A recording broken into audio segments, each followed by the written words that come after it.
Welcome back to another episode of Infidelity Tales Lab. We're thankful for your continued viewership. Before we begin, tell us, where in the world are you watching from? We love knowing our global reach. Now, let's dive into today's story. Chapter 1. The Discovery. The sterile white walls of St. Mary's Hospital had become my second home over the past 3 weeks.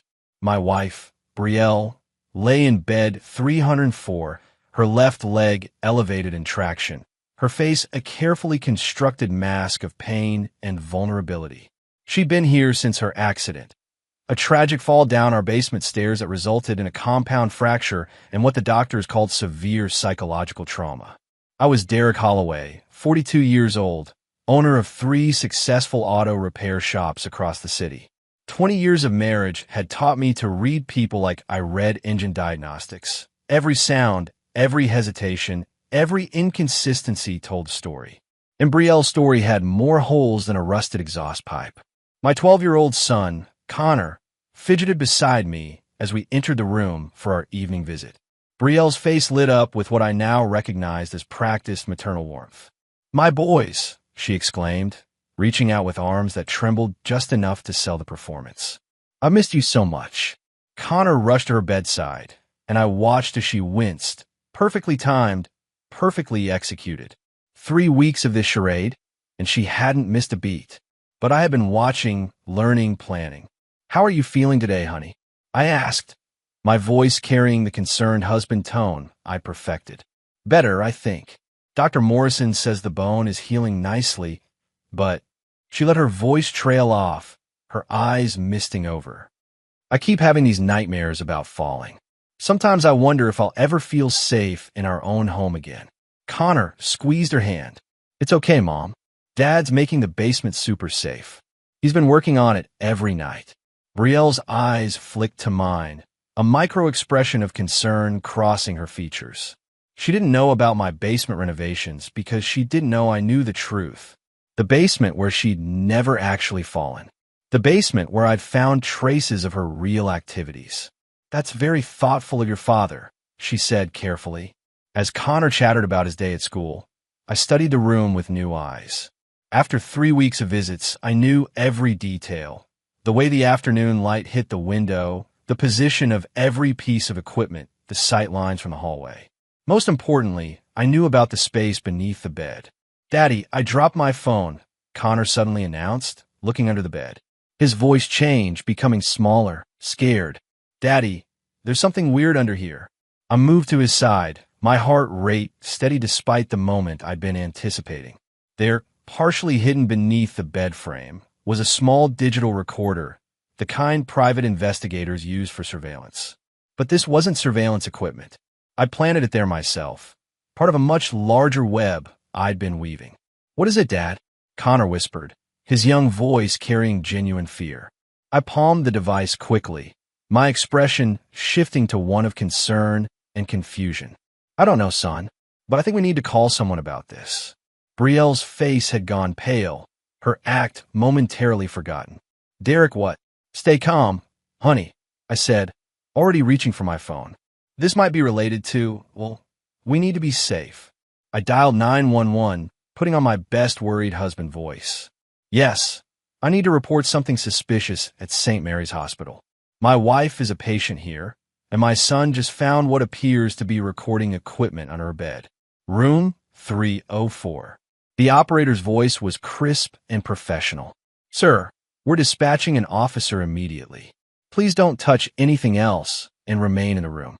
As I hung up, Brielle grabbed my arm. "Derek, what if someone's been watching me, recording me?"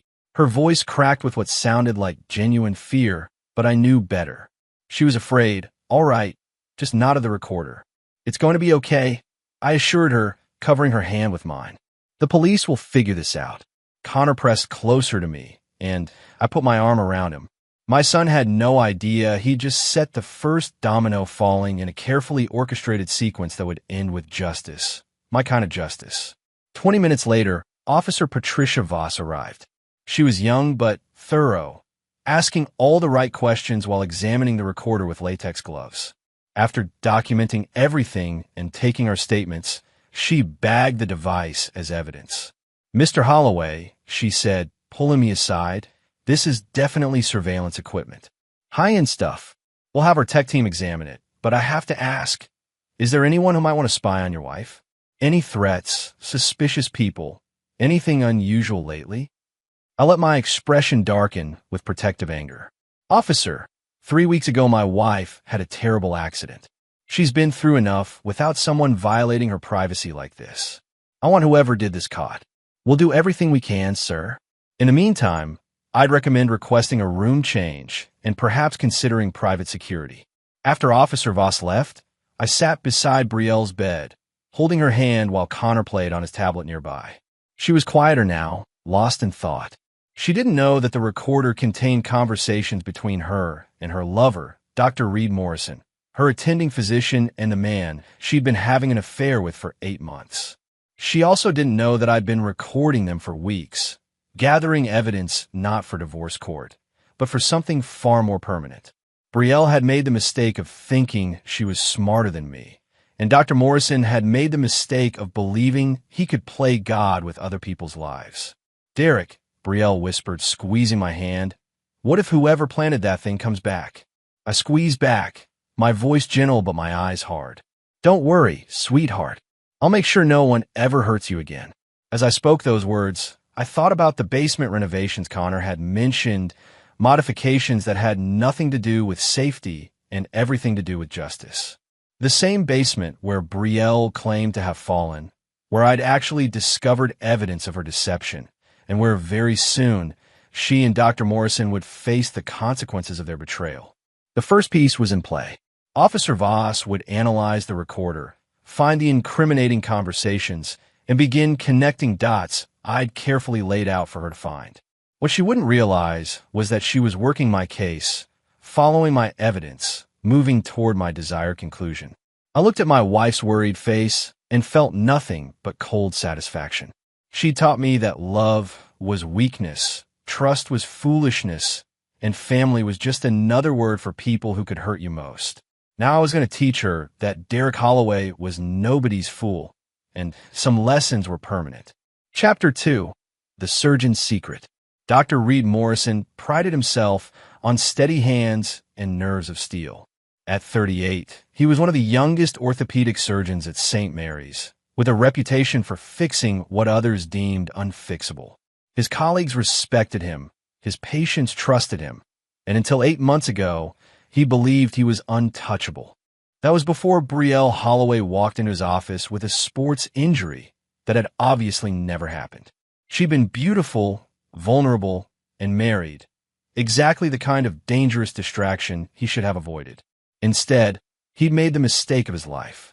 Now, as he walked through the hospital corridors after learning about the recording device, Reed felt his carefully constructed world beginning to crack. The device had been found just hours after their planned meeting in the supply closet had been interrupted by an emergency surgery. Coincidence? He'd stopped believing in those months ago. Reed's background wasn't the pristine success story his colleagues imagined. Growing up in Detroit's roughest neighborhoods, he'd learned early that survival meant being smarter, faster, and more ruthless than everyone around you. Medical school had been his escape, but the streets had never really left him. That edge had served him well in surgery, where split-second decisions meant life or death. It had served him less well in personal relationships. He'd been married once, to a fellow doctor who discovered his tendency toward narcissism and control. The divorce had been ugly but quiet. She'd taken her settlement and moved to Seattle, taking their daughter with her. Reed had told himself he was better off alone, focusing on his career, until Brielle had made him remember what he'd been missing. The affair had started professionally enough. Brielle had come to him complaining of chronic back pain, describing symptoms that didn't match any objective findings. Most doctors would have sent her to a psychiatrist or discharged her with pain medication. Reed had seen through her immediately. She was lonely, looking for attention, trapped in a marriage to a man she described as emotionally distant and controlling. He should have maintained professional boundaries. Instead, he found himself scheduling unnecessary follow-up appointments, spending extra time with her, eventually meeting her for coffee to discuss her treatment options. The first kiss had happened in his office after hours. The first time they'd slept together had been in his apartment 3 weeks later. The relationship had been intoxicating and dangerous. Brielle was passionate, spontaneous, everything his ex-wife hadn't been. She made him feel powerful, desired, alive in ways he'd forgotten were possible. But she'd also been reckless, pushing for them to meet at the hospital, in supply closets, even suggesting they go away together for weekends. Rita tried to maintain some semblance of caution, but Brielle had a way of making his careful plan seem cowardly. When she proposed the accident scheme, he'd initially refused. The plan was insane. Fake a fall, check herself into the hospital under his care, use her recovery time to plan their future together while her husband played the dutiful visitor. He'll never suspect, she'd argued. Derek's smart with engines, but he's clueless about people. In this way, we can be together every day without anyone questioning it. I'll be your patient, you'll be my doctor, and he'll pay for my hospital room while we plan our escape. The scheme had required Reed to falsify medical records, coordinate with radiology to create convincing X-rays of a fracture that didn't exist, and maintain an elaborate fiction with his colleagues. He justified it by telling himself they were just buying time to figure out how to leave their respective situations cleanly. But 3 weeks in, Reed was beginning to suspect they weren't as clever as they'd thought. There had been small things, security cameras that seemed newly positioned, maintenance workers who appeared in odd places, conversations that felt like they were being overheard. And now the recording device. His phone buzzed with a text from Brielle. "We need to talk. Something's wrong." Reed deleted the message and tried to focus on his rounds, but his hands were shaking slightly as he reviewed patient charts. In surgery, trembling hands could kill someone. In life, they were just a sign that everything was falling apart. That evening, he found an excuse to check on Brielle during visiting hours, timing his arrival for when her family usually went to dinner. But when he entered her room, Derek Holloway was still there, sitting in the visitor's chair like he owned it. "Dr. Morrison," Derek said, standing to shake hands. "Perfect timing. I want to thank you again for taking such good care of my wife." Reed forced a smile, noting how Derek's grip lingered just a moment too long, how his eyes never left Reed's face. "Just doing my job, Mr. Holloway. How are you holding up? This has been difficult for your whole family." "We're managing," Derek replied. "Though I have to admit, finding that recording device has me concerned. Someone was obviously targeting Brielle specifically. Any idea who might want to spy on one of your patients?" The question hung in the air like a challenge. Reed felt sweat gathering at his collar despite the hospital's air conditioning. "It's disturbing. Hospital security is investigating, of course. We take patient privacy very seriously." "I'm sure you do," Derek said. "Brielle speaks so highly of you. She says you've been very attentive." Reed's medical training kicked in, helping him maintain composure even as alarm bells rang in his head. "I try to provide comprehensive care. Recovery from this type of injury requires both physical and emotional support." "Exactly what I'd expect from someone with your reputation," Derek continued. "I've been asking around about you, doctor. Everyone says you're very dedicated. Sometimes you work late into the night, I hear." "Medicine is demanding," Reed managed. Derek nodded thoughtfully. "I imagine it is. Well, I should let you examine your patient. I'll just be down in the cafeteria if you need anything." After Derek left, Reed approached Brielle's bed with growing dread.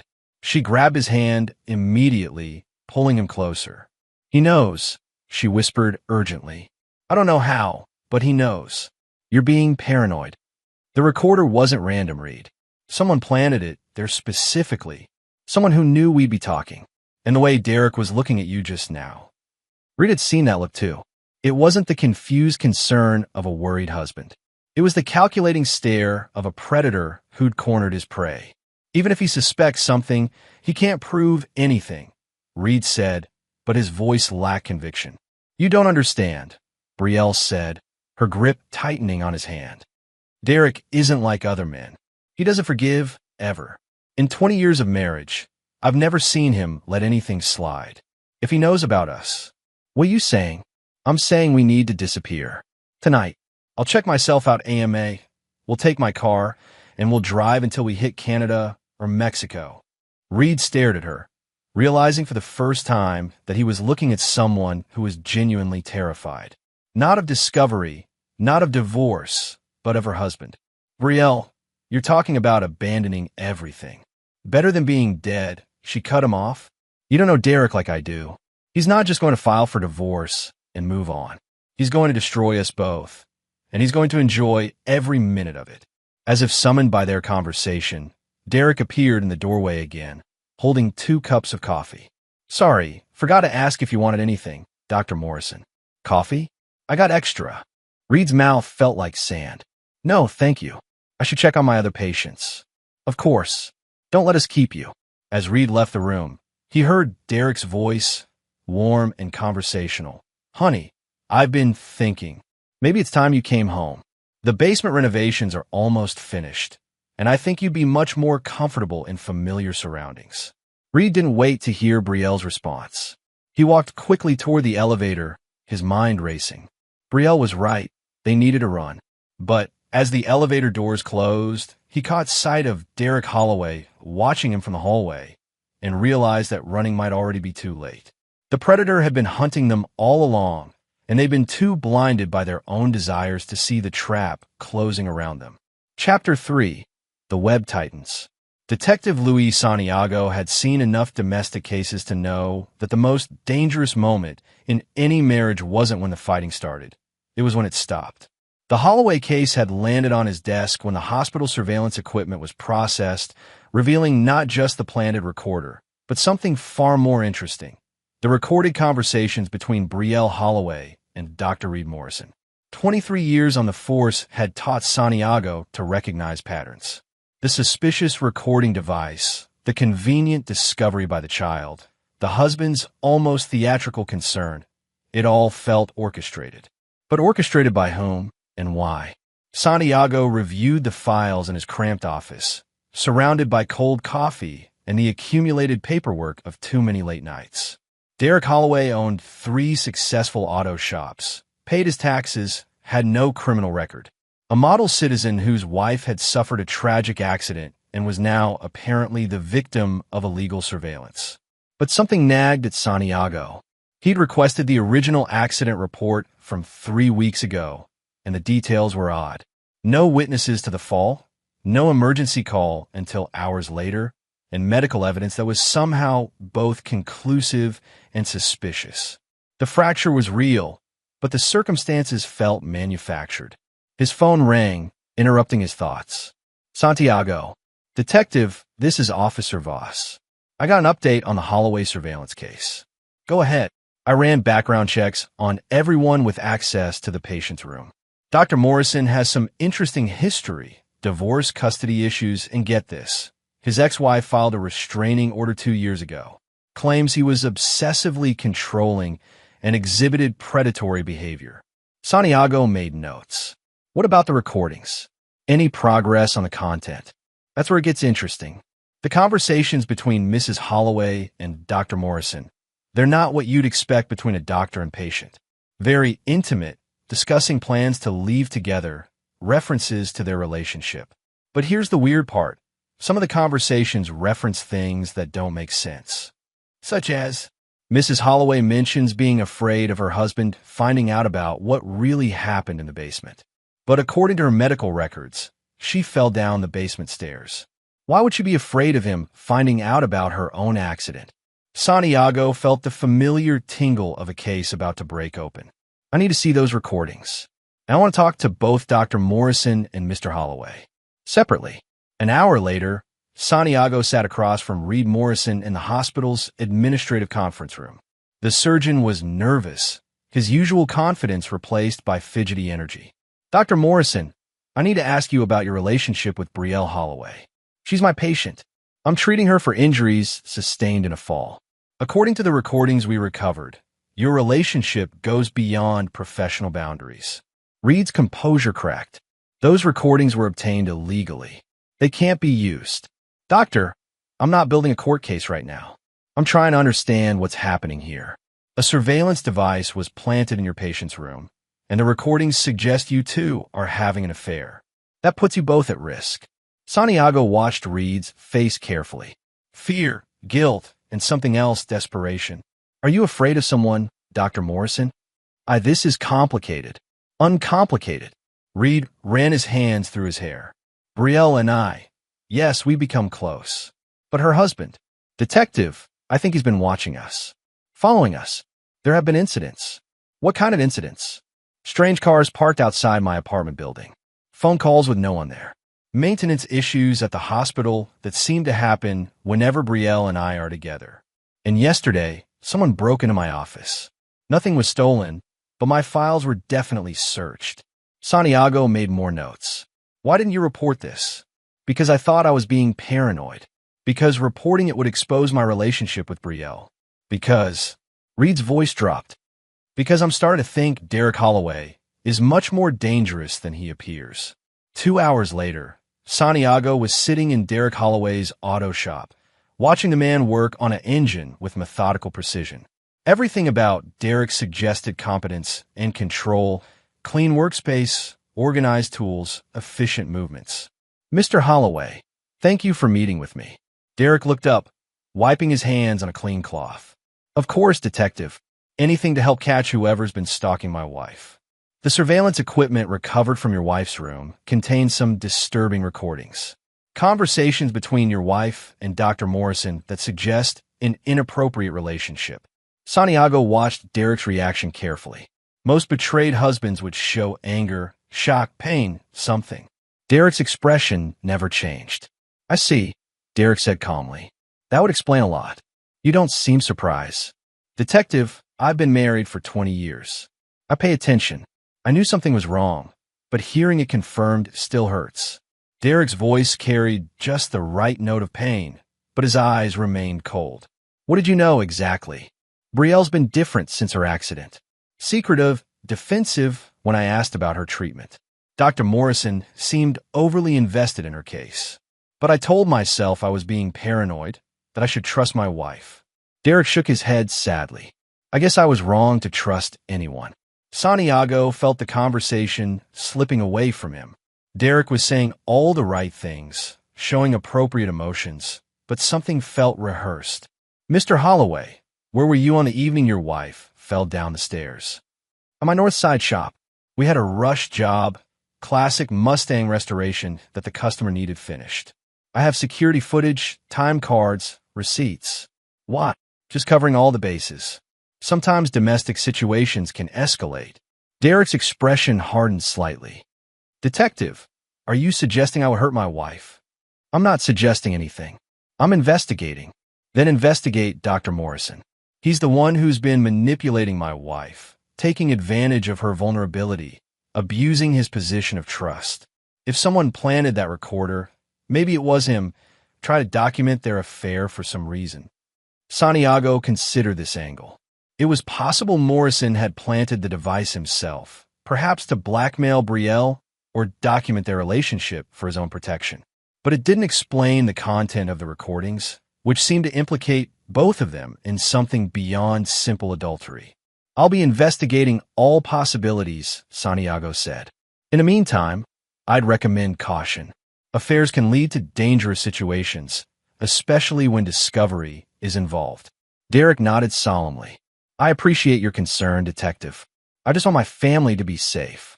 As Santiago left the auto shop, he felt more confused than when he'd arrived. Derek Holloway was either the most understanding betrayed husband in history, or he was playing a game far more complex than anyone realized. Back at the station, Santiago reviewed the case files again, looking for patterns. The timing was bothering him. The recorder had been found just as the affair seemed to be reaching a crisis point. Brielle's recorded conversations suggested she wanted to leave with Morrison immediately, while Morrison seemed reluctant to abandon his career. But there was something else in the recordings, something Officer Voss had mentioned but not fully explored. References to what really happened in the basement, and Brielle's fear of her husband discovering the truth. If she'd actually fallen down the stairs, what truth was there to discover? Santiago picked up his phone and dialed the forensics lab. This is Detective Santiago. I need you to re-examine the Brielle Holloway medical evidence. I want to know if that basement fall could have happened the way it was reported. While he waited for the forensics review, Santiago pulled up Derek Holloway's business records. 3 auto shops, all profitable, all clean. But successful businessmen were often successful because they understood systems, logistics, planning. They understood how to manipulate variables to achieve desired outcomes.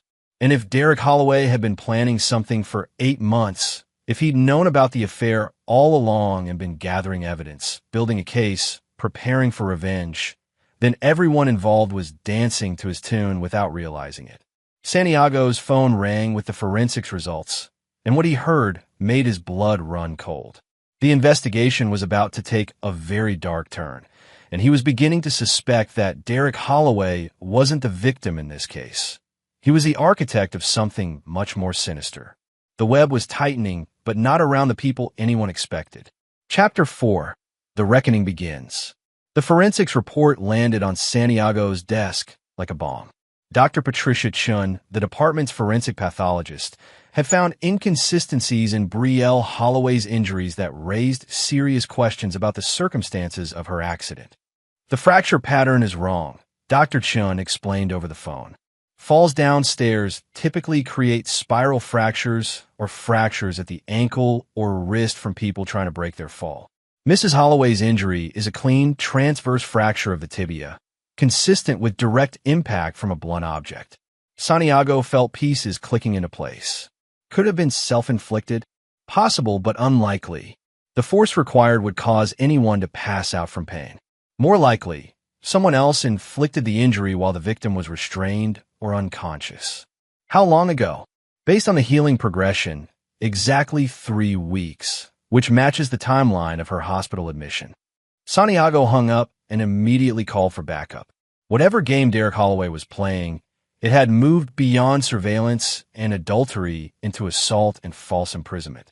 But as he prepared to make arrests, his phone rang again. Detective Santiago, this is Dr. Morrison. I need to see you immediately.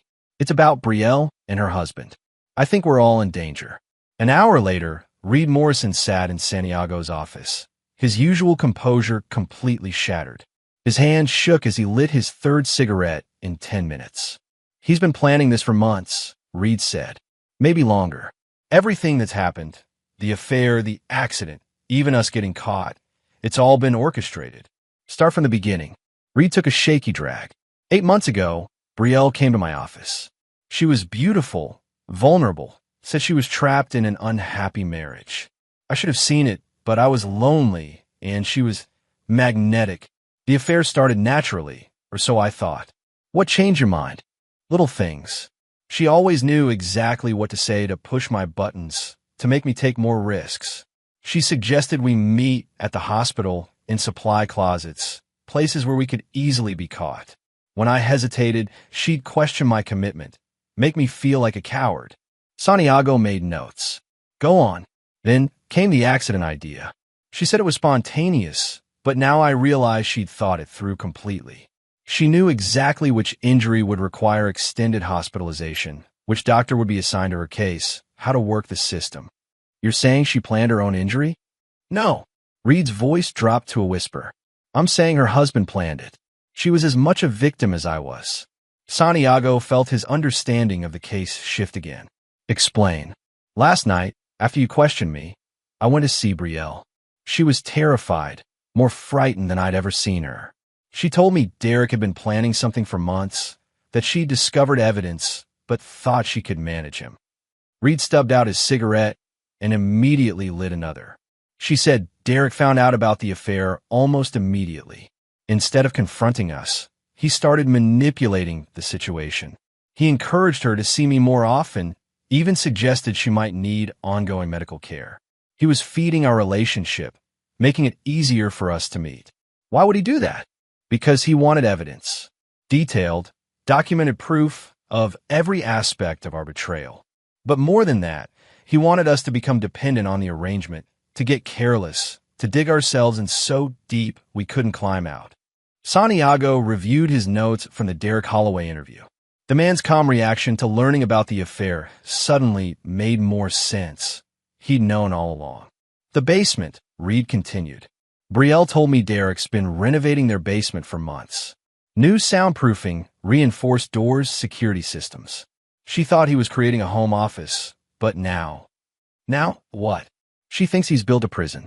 Somewhere he can take us where no one will hear us scream. Santiago felt a chill. Where's Mrs. Holloway now? That's why I'm here. Derek convinced her to check out of the hospital this morning. Said she'd be more comfortable recovering at home. The doctors protested. Her leg isn't ready for discharge, but Derek had all the right forms, knew all the right procedures. And you let her go? Reed's face crumbled. She begged me to help her, but what could I do? If I'd interfered, it would have confirmed Derek's suspicions. She said she'd find a way to contact me, that we'd figure out an escape plan. But detective, that was 8 hours ago, and I haven't heard anything.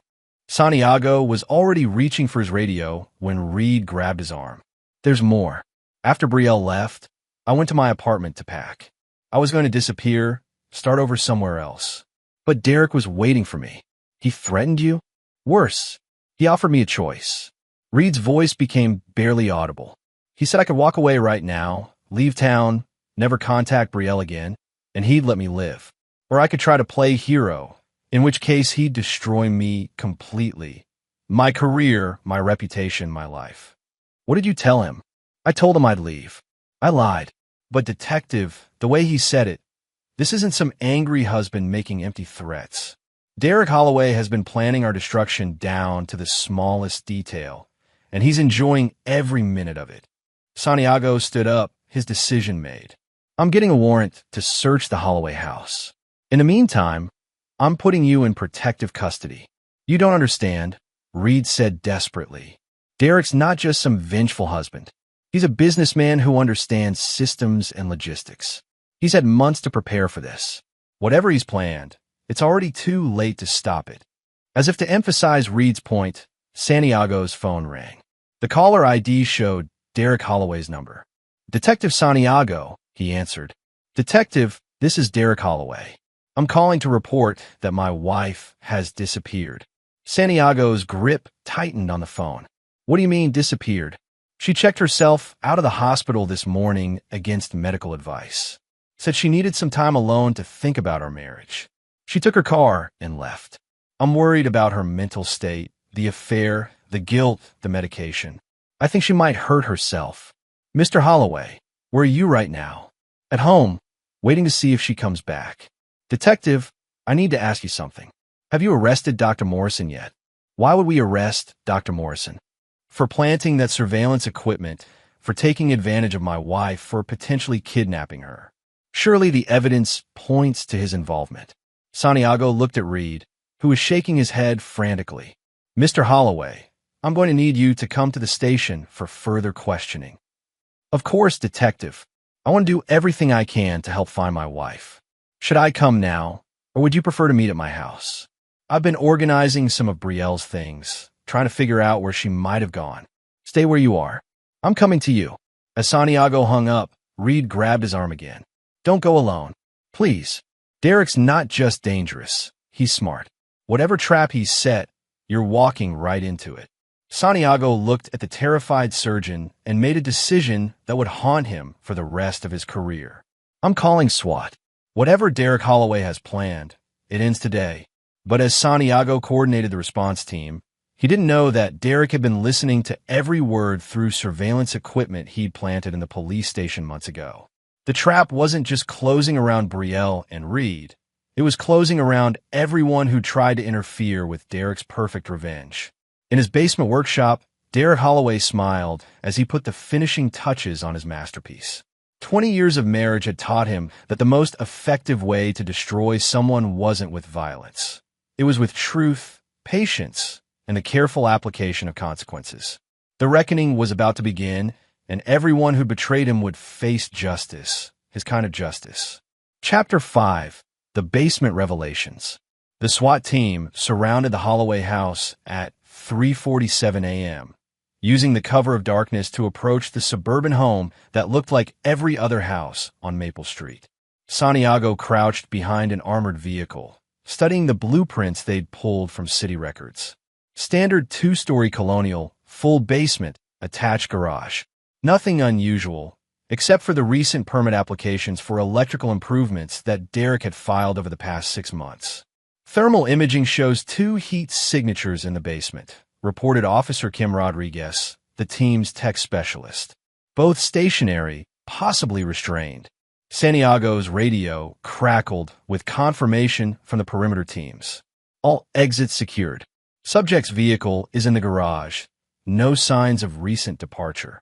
Remember, Santiago addressed his team. Derek Holloway is highly intelligent and has had months to prepare. Assume every surface is wired. Every approach is anticipated. We go slow, we go careful, and we bring everyone out alive. The entry was textbook perfect. The front door yielded to the breaching ram with minimal noise, and the tactical team flowed through the house like water, clearing each room methodically. The main floor was immaculate, too clean, as if it had been prepared for inspection. No signs of struggle, no indication that anything violent had occurred here. The basement door was steel-reinforced and equipped with multiple deadbolts. It took the team precious minutes to break through, time Santiago knew could mean the difference between rescue and recovery. When they finally breached the basement entrance, what they found defied their worst expectations. Derek Holloway's basement wasn't a prison. It was a theater. The space had been completely transformed into something resembling a courtroom, complete with wooden benches facing a raised platform where Derek sat behind what appeared to be a judge's bench. Spotlights illuminated 2 chairs facing the bench, where Brielle and Reed sat bound but conscious, both wearing what looked like hospital gowns. "Welcome, Detective Santiago," Derek said calmly, not moving from his position. "Right on time. Please, have your men lower their weapons. As you can see, I'm unarmed, and violence would be counterproductive to the proceedings." Santiago kept his service weapon trained on Derek while signaling his team to spread out around the perimeter. "Derek Holloway, you're under arrest for kidnapping, assault, and false imprisonment. Release your hostages immediately." "Hostages?" Derek smiled, the expression never reaching his eyes. "Detective, I think you misunderstand the situation. These aren't hostages, they're defendants. And this isn't a kidnapping, it's a trial." Brielle struggled against her restraints, her voice muffled by tape across her mouth.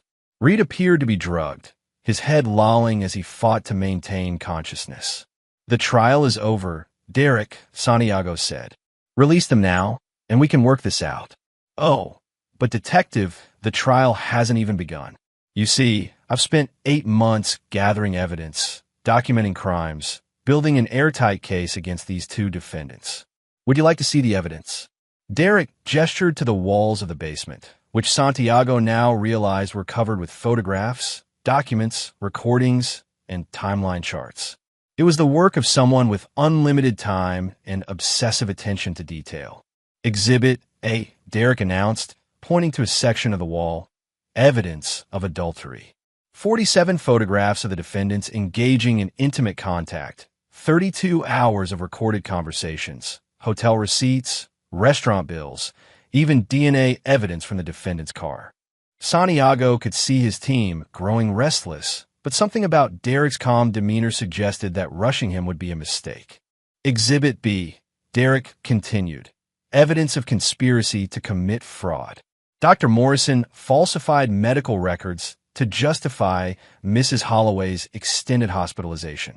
He created fake X-rays, coordinated with corrupt radiology technicians, and billed insurance for unnecessary procedures." "That's enough," Santiago said. "Whatever they did, this isn't the way to handle it." "Exhibit C." Derek's voice rose slightly. "Evidence of attempted murder." The basement fell silent except for the hum of the spotlights. "You see, detective, my wife and her lover didn't just plan to run away together. They planned to eliminate the obstacle to their happiness, me. The basement accident wasn't supposed to happen to Brielle. It was supposed to happen to me." Derek stood up from behind his makeshift bench, his movements careful and controlled. 3 weeks ago, Brielle lured me to the basement with a story about hearing strange noises. Dr. Morrison was waiting with a tire iron, planning to make my death look like an accident. But I've been in the auto repair business for 20 years, detective. I know the sound of footsteps on basement stairs, and I know when someone's trying to ambush me. Santiago felt the case reshaping itself again. What happened? I defended myself. Dr. Morrison's attack missed me and struck my wife instead, breaking her leg exactly as the medical records indicate. In the confusion, I subdued Dr. Morrison and, well, let's say I convinced them both that their original plan needed revision. Derek gestured toward Reed, who was slowly becoming more alert. Dr. Morrison agreed to treat my wife's injury and maintain the fiction that she'd fallen accidentally. In exchange, I wouldn't report their attempt on my life. I thought that would be the end of it. But it wasn't, Santiago said, beginning to understand. No, it wasn't. Because even after their murder attempt failed, they continued their affair. They mocked me, detective. They used my mercy as an opportunity to plan another attempt on my life. That's when I realized that some people can't be reformed. They can only be judged. Derek sat back down, his expression becoming judicial again. So I created this court, a place where the truth could be presented, evidence could be examined, and justice could be administered according to the severity of the crimes. Santiago looked at the elaborate setup, realizing that Derek had built more than a courtroom. He'd built an execution chamber. What's the verdict, Derek? The defendants are guilty of adultery, conspiracy, attempted murder, and showing no remorse for their actions. The sentence is death. I can't let that happen. Derek nodded thoughtfully. I understand your position, detective. You represent a legal system that would give these defendants prison time, parole, and eventually freedom to commit similar crimes against other victims. But I represent a different kind of justice, permanent, absolute, and perfectly fitted to the crime. It's murder, Derek. Whatever they did, you can't. Can I? Derek's calm facade finally cracked, revealing the rage beneath. Detective, these people try to kill me. They use my trust, my love, my home as weapons against me. They turn my own basement into a crime scene and my marriage into a lie. Tell me, what punishment would satisfy your legal system? 7 years? 10? With good behavior, they'd be free before they're 50, free to destroy other families, other lives. Santiago realized that Derek wasn't just seeking revenge. He was seeking permanence, a solution that would end the threat forever. There's another way, Santiago said carefully. Let them go, and I'll make sure they face the full consequences of their actions. Attempted murder, insurance fraud, medical malpractice. They'll spend decades in prison. Derek considered this, his expression thoughtful. And what guarantee do I have that your legal system won't fail me as completely as my marriage did? You have my word. Your word. Derek smiled sadly. Detective, I gave my word to these people 20 years ago. I promised to love, honor, and protect them. Look how well that worked out. The basement fell silent again as Derek seemed to weigh his options. Santiago could see his team preparing for multiple scenarios, but he knew that whatever happened next would depend entirely on Derek Holloway's decision. Very well, detective, Derek said finally. I'll accept your offer, but with one condition. What condition? Derek's smile returned, cold and calculating. I want them to confess. Publicly, completely, with no possibility of recanting later. I want the world to know exactly who they are and what they've done. Can your legal system guarantee me that? Santiago nodded, not trusting his voice. He made deals with killers before, but never with someone who seemed so rationally, methodically committed to destruction. Then we have an agreement, Derek said. But detective, remember this moment. Remember that I chose mercy when I could have chosen justice. Because the next time someone betrays me, there won't be any negotiations. As Santiago's team moved to secure the scene and free the captives, he couldn't shake the feeling that Derek Holloway had won something far more valuable than revenge. He'd won the moral high ground, painting himself as the reasonable party in an unreasonable situation. And as Derek was led away in handcuffs, Santiago noticed that the man's expression showed no regret, no anger, no defeat. Only the satisfaction of someone whose carefully laid plans had achieved their intended result. The basement trial was over, but Santiago had the uncomfortable feeling that Derek Holloway's real victory was just beginning. Chapter 6. The truth unveiled. The interrogation room at the precinct had seen countless confessions, but Detective Santiago had never witnessed anything like the systematic destruction of two lives that unfolded over the next 6 hours. Derek Holloway sat across from him with the patience of a man who had already won, while his lawyer, a sharp-eyed woman named Amanda Torres, took detailed notes. "Let's start with the night of the alleged assault," Santiago began, his recorder running. "Your wife claims you orchestrated her injury." Derek folded his hands calmly. "Detective, I brought evidence that will clarify everything." He nodded to his lawyer, who produced a tablet computer. "Security footage from my auto shop, taken the night of Brielle's injury." The video showed Derek working alone in his shop until 11:47 p.m., then driving directly home. The timestamp showed him arriving at 12:03 a.m., exactly when he called 911 to report Brielle's fall. "Exhibit 2, Amanda Torres said, sliding another tablet across the table. "Hospital security footage from Dr. Morrison's office, taken 2 hours before Mrs. Holloway's injury." Santiago watched Reed and Brielle entering the office together, both carrying duffel bags. They emerged 47 minutes later with Reed carrying what appeared to be medical equipment. "And Exhibit 3, Derek said quietly. Audio recording from that same evening. Brielle's recorded voice filled the room. "You're sure the fracture will look convincing? We can't afford any mistakes." Reed's response was equally clear. "Trust me, I've done this before. One clean break, properly set, and your husband will never question the accident story. The important thing is timing. You have to call 911 exactly 30 minutes after I leave, not before." Santiago felt his understanding of the case collapse completely. They planned the injury together? From the beginning, Derek confirmed. The affair was real, but the accident was elaborate fiction designed to give them unlimited access to each other while I paid for her hospital room. Dr. Morrison would have complete control over her medical care, her medication, her visiting schedule. They could plan their future together while I played the concerned husband. Amanda Torres produced more evidence. Bank records showing Reed had rented a storage unit where they'd been keeping cash and personal belongings, travel documents for fake identities, and email communications between Reed and contacts in Mexico about establishing new medical practice credentials. "But that's not the most damning evidence," Derek continued, showing the real recordings. The tablet displayed conversations between Reed and Brielle from 3 weeks ago, the night before her accident. Their voices were excited, conspiratorial, and chilling. "Brielle, once Derek's gone, we'll have everything. The insurance money, the business assets, his life insurance policy. We'll be set for life." "Reed, you're sure the overdose will look natural? We can't afford an autopsy." "Brielle, trust me, I've been researching this for months. Derek takes blood pressure medication.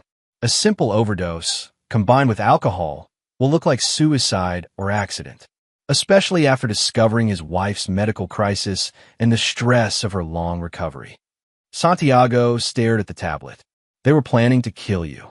"The basement meeting was supposed to be my murder," Derek confirmed. "Brielle was going to lure me downstairs with a story about hearing intruders. Reed would be waiting with a tire iron and my own blood pressure pills. The plan was to knock me unconscious, force the overdose, and stage it as either suicide or accidental death." "What went wrong?" Derek's expression remained neutral. "I'm a careful man, detective. 20 years of marriage to someone like Brielle teaches you to verify everything. I've been monitoring their communications for weeks, so I knew about the plan. I went to the basement prepared. Prepared how? With evidence of their conspiracy and a counter-proposal. I offered them a choice: face murder charges immediately or accept a different arrangement." Amanda Torres slid another document across the table. Signed confession from both parties, acknowledging their intent to commit murder and agreeing to participate in an alternative justice arrangement. Santiago read the document with growing disbelief. Reed and Brielle had both signed detailed confessions to conspiracy to commit murder, insurance fraud, and medical malpractice in exchange for Derek's agreement not to report them immediately to authorities. "The basement court was their idea," Derek continued. They asked for the opportunity to present their case, to explain their actions, to ask for mercy. I agreed on the condition that everything be recorded and that they accept whatever judgment was rendered. And the kidnapping charges? Detective, both defendants came to my house voluntarily. Dr. Morrison arrived first, then my wife. They were not restrained until they attempted to flee after confessing to additional crimes during the proceedings. Santiago reviewed the timeline, trying to find holes in Derek's story. Everything was documented, recorded, witnessed by multiple cameras. Even the basement courtroom setup had been constructed with input from both Reed and Brielle, according to the evidence. What about the surveillance equipment found in the hospital? Derek smiled slightly. Planted by Dr. Morrison himself, as insurance against my wife in case she tried to back out of their arrangement. When their murder plan failed, he needed leverage to keep her committed to their escape plan. Amanda Torres produced Reed's signed statement confirming this, along with receipts for the surveillance equipment and testimony from the electronics store clerk who'd sold it to him. My client, she said formally, has been the victim of a sophisticated conspiracy to commit murder, fraud, and theft. Everything he's done has been in service of gathering evidence and protecting himself from further attempts on his life. Santiago felt like he was drowning in documentation. Every accusation had been anticipated, every piece of evidence had been preserved, every legal angle had been covered. Derek Holloway hadn't just defended himself. He'd built an impenetrable case against his attackers. The district attorney is going to want to interview the other parties, Santiago said finally. Of course, Derek agreed. Though, I should mention that Dr. Morrison has already agreed to plead guilty to all charges in exchange for testifying against my wife. He's provided additional evidence of her role in planning my murder, including details about previous attempts that I hadn't discovered. Previous attempts. Amanda Torres produced more files. Brake tampering on Mr. Holloway's work truck 6 months ago, which he attributed to equipment failure. A gas leak in the house 4 months ago, which he attributed to an aging water heater. Food poisoning 3 months ago, which he attributed to bad restaurant food. Dr. Morrison has provided evidence that Mrs. Holloway was responsible for all 3 incidents. Santiago stared at the mountain of evidence, realizing that Derek Holloway had been under siege for months without fully realizing it. The basement confrontation hadn't been his first victory. It had been his final one. What happens now? Santiago asked. Derek's expression became almost sad. Now, detective, justice takes its course. My wife and her lover will face the consequences of their actions through the legal system they claim to respect. I will rebuild my life with the knowledge that the threats against me have been permanently eliminated. And your son? For the first time, Derek's composure wavered slightly. Connor will learn the truth about his mother in age-appropriate ways, with professional counseling support. He'll understand that some people make choices that hurt the people who love them, and that actions have consequences.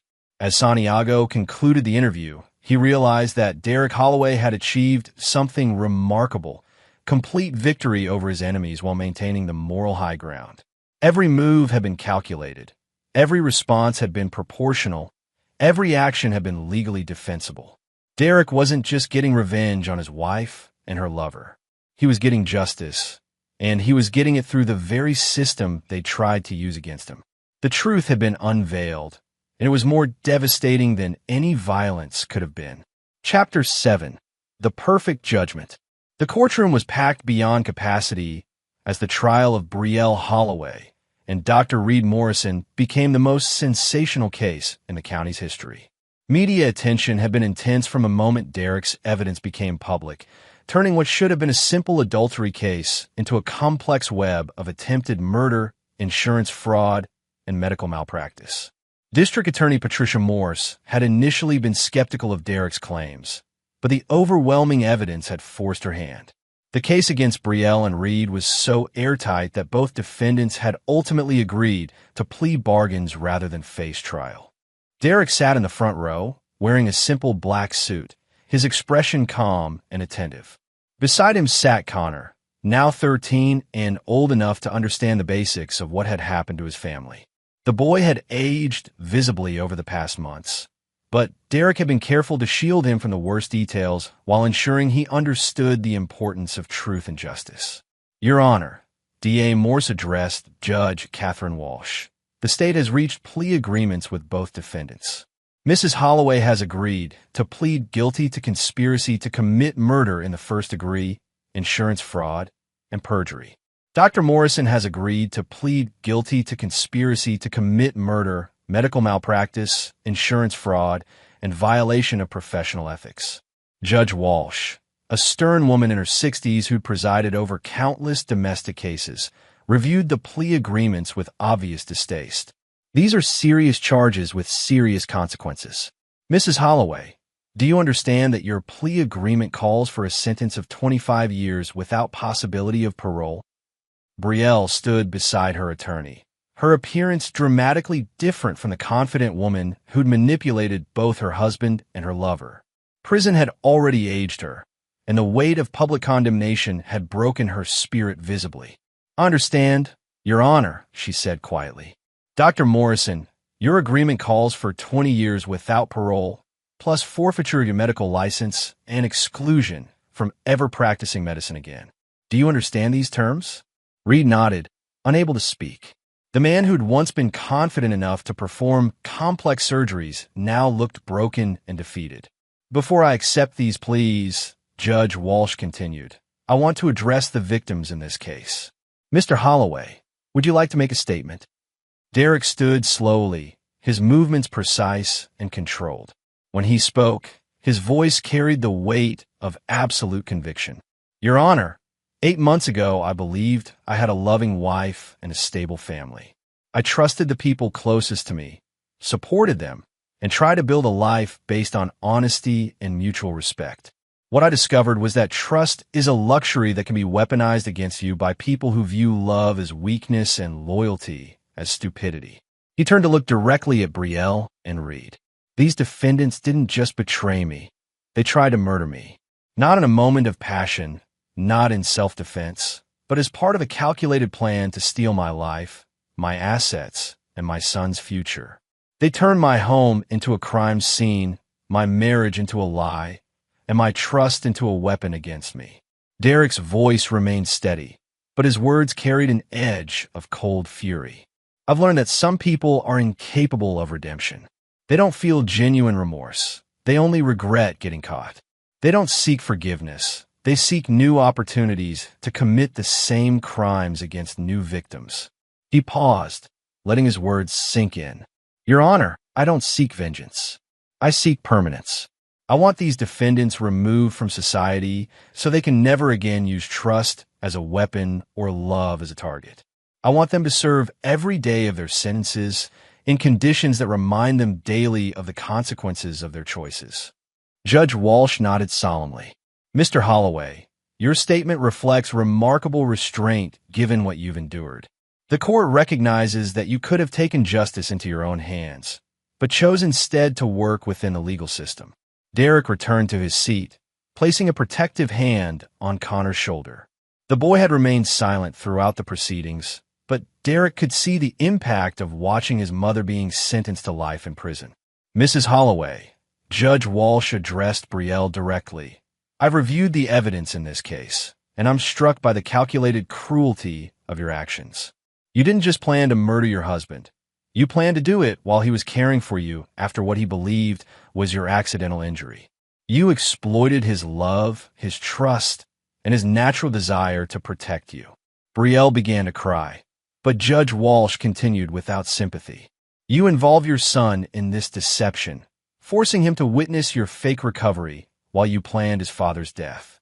You corrupted a medical professional, turning him into an accomplice in fraud and attempted murder.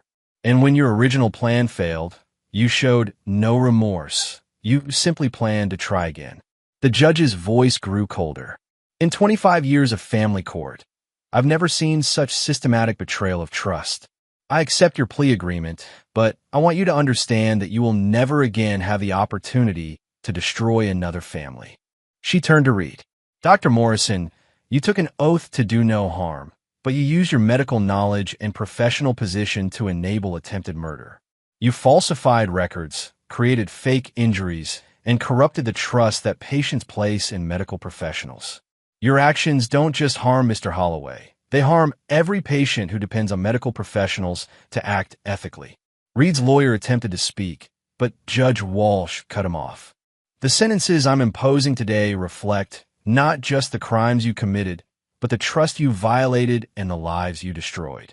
Mrs. Holloway, 25 years to life. Dr. Morrison, 20 years without parole. Bailiff, please remand the defendants into custody. As Brielle and Reed were led away in shackles, Derek felt Connor's hand slip into his. The boy was crying quietly, mourning not just his mother's imprisonment, but the death of his childhood innocence.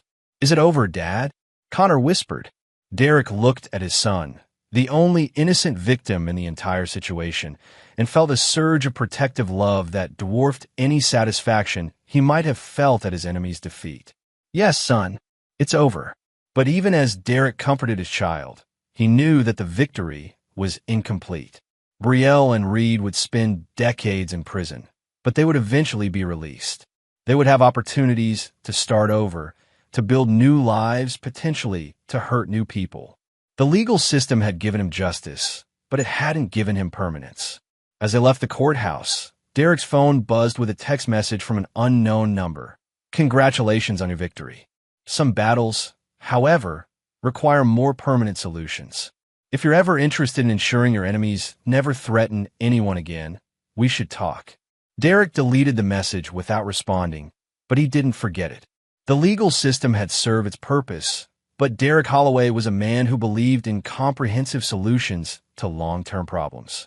The perfect judgment had been rendered, but Derek's war against betrayal was far from over. Some lessons he'd learned needed to be taught more than once to be truly understood.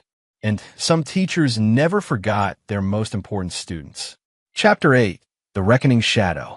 6 months after the trial, Derek Holloway had rebuilt his life with the same methodical precision he applied to engine repair. The auto shops were thriving, Connor was excelling in therapy and school, and the media attention had finally died down. To outside observers, Derek had achieved the perfect recovery from devastating betrayal. But Derek knew that true security required more than legal victories. The anonymous text messages had continued sporadically, always from different numbers, always offering permanent solutions to Derek's ongoing security concerns. Derek had researched enough to know that such services existed, networks of professionals who specialized in problems that couldn't be solved through conventional means. On a cold Tuesday evening, Derek finally responded to one of the messages. The meeting took place in a diner off Interstate 75, chosen for its anonymity and distance from Derek's usual haunts. The man who slid into the booth across from him looked disappointingly ordinary. Middle-aged, slightly overweight, wearing a maintenance worker's uniform that made him invisible in any crowd. "Mr. Holloway," the man said quietly. "I'm Frank. I understand you have concerns about long-term security." Derek studied Frank carefully. "I have concerns about unfinished business.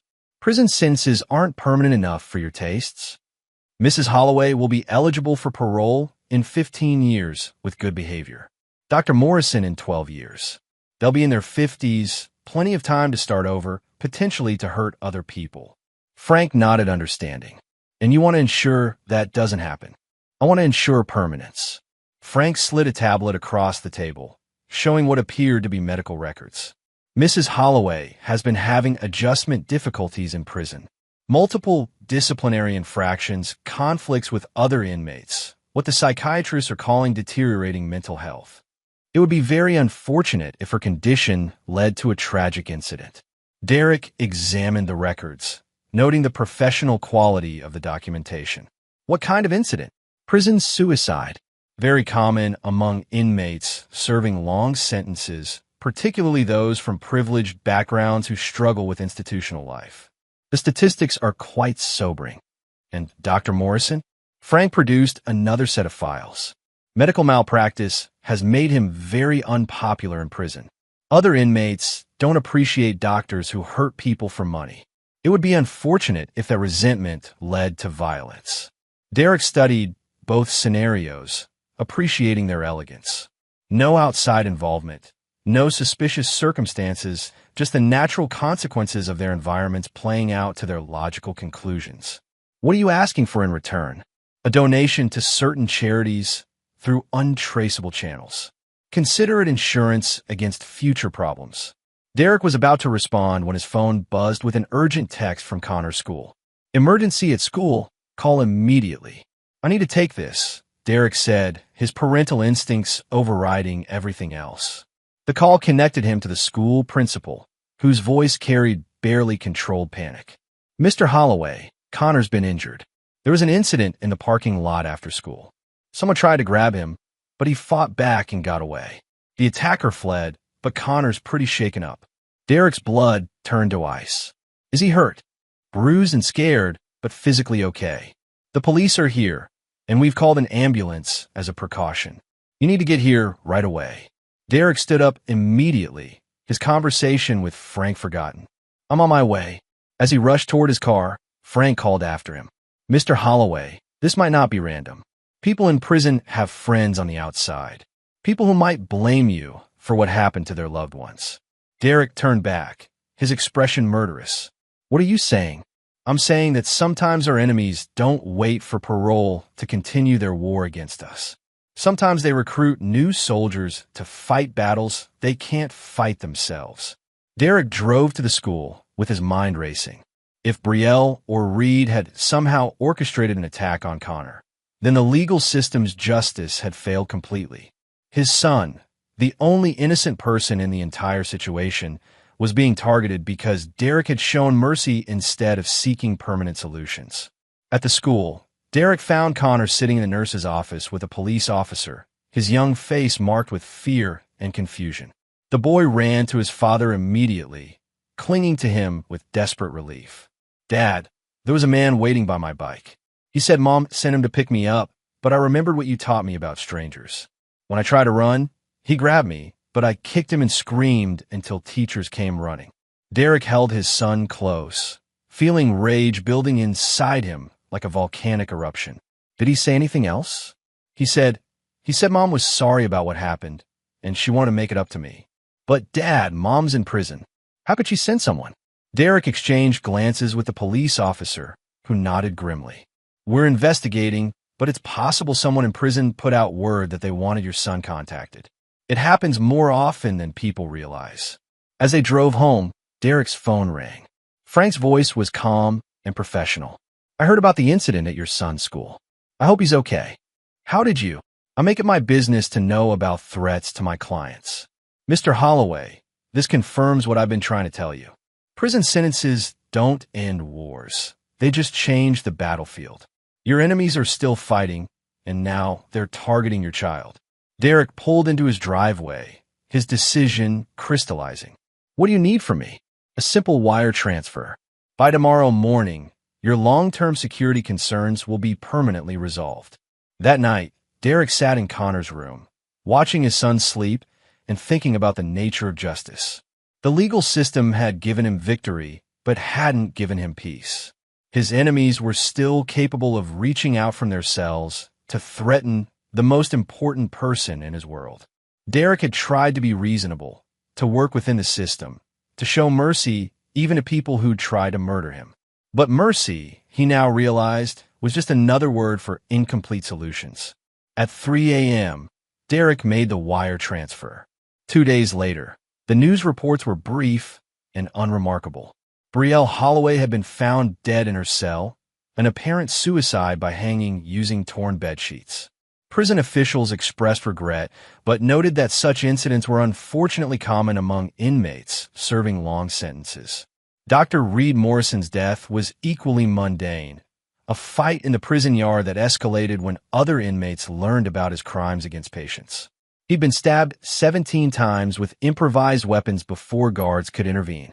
Derek felt no satisfaction at their deaths.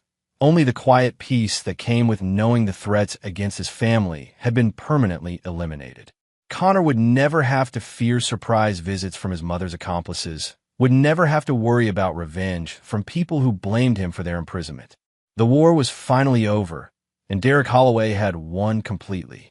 But as he tucked Connor into bed that night, Derek reflected on the price of absolute victory. He'd learned that love could be weaponized, trust could be fatal, and mercy could be the cruelest choice of all.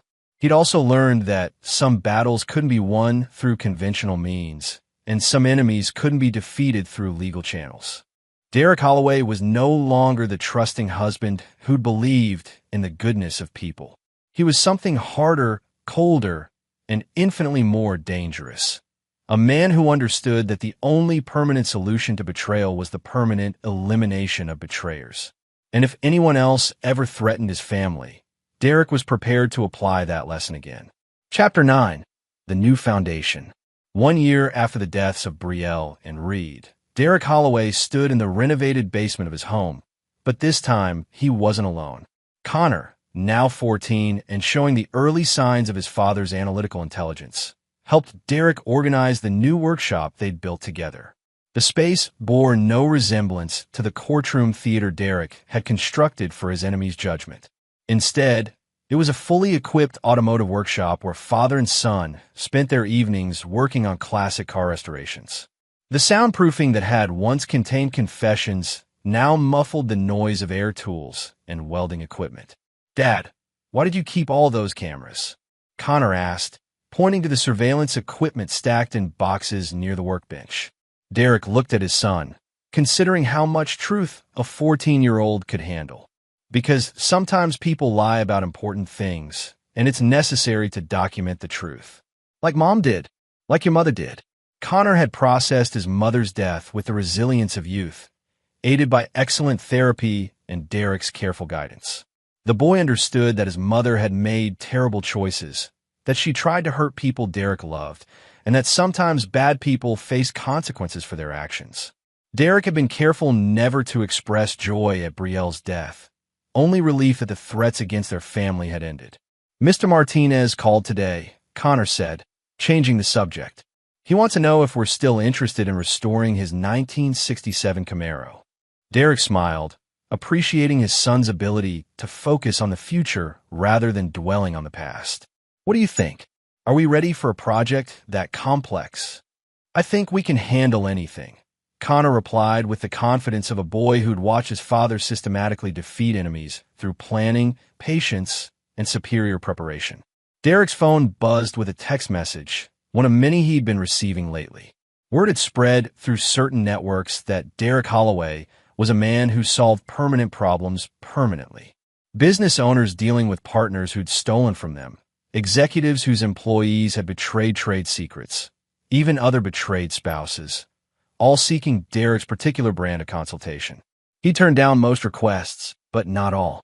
Some situations required the kind of comprehensive solutions that Derek had perfected, and Derek had discovered that he possessed a talent for strategic problem-solving that extended far beyond automotive repair. "Derek," the latest message read, "My daughter was killed by a drunk driver who got off on a technicality.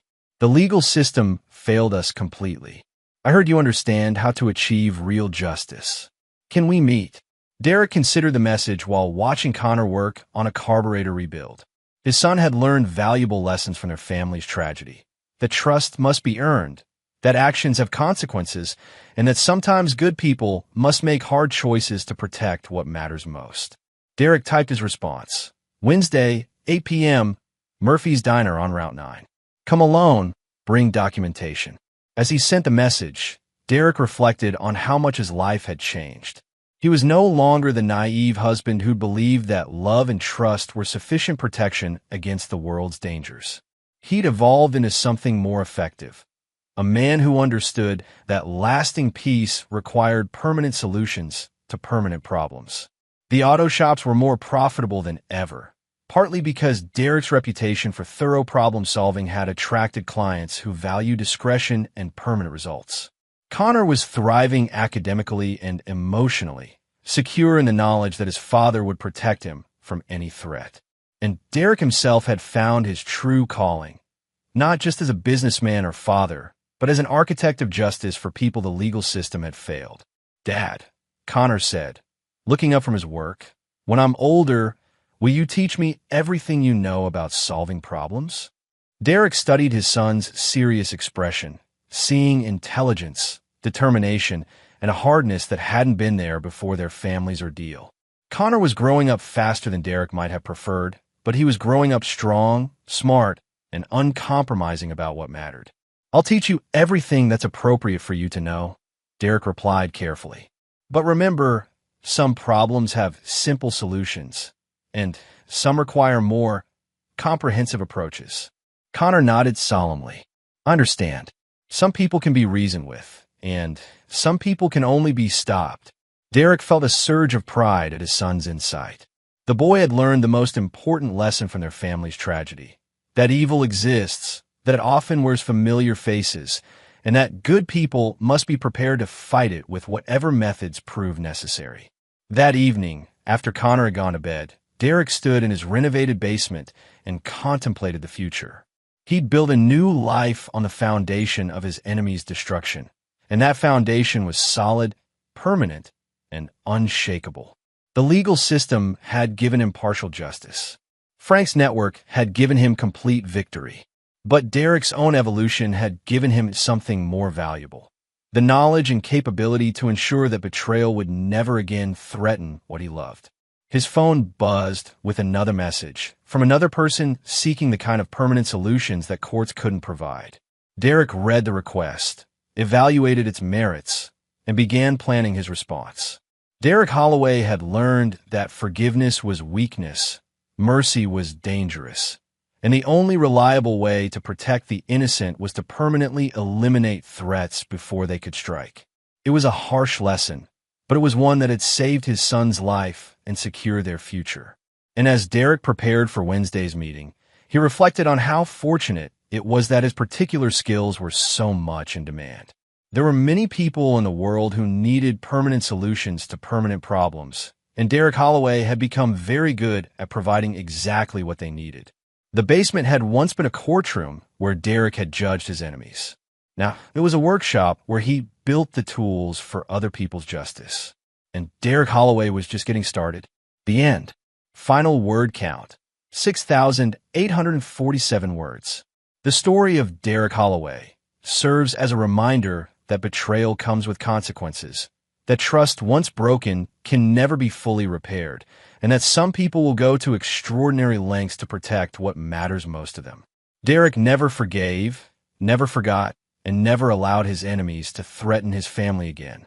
His transformation from trusting husband to calculating architect of justice represents the price of surviving absolute betrayal, and the power that comes from refusing to be anyone's victim ever again. And there you have it. Another story comes to an end. What did you think? I'd love to hear your thoughts in the comments below. If you enjoy this story, consider joining our community by subscribing. It means the world to us. For more stories like this one, check out the recommended videos on screen, and I'll see you there.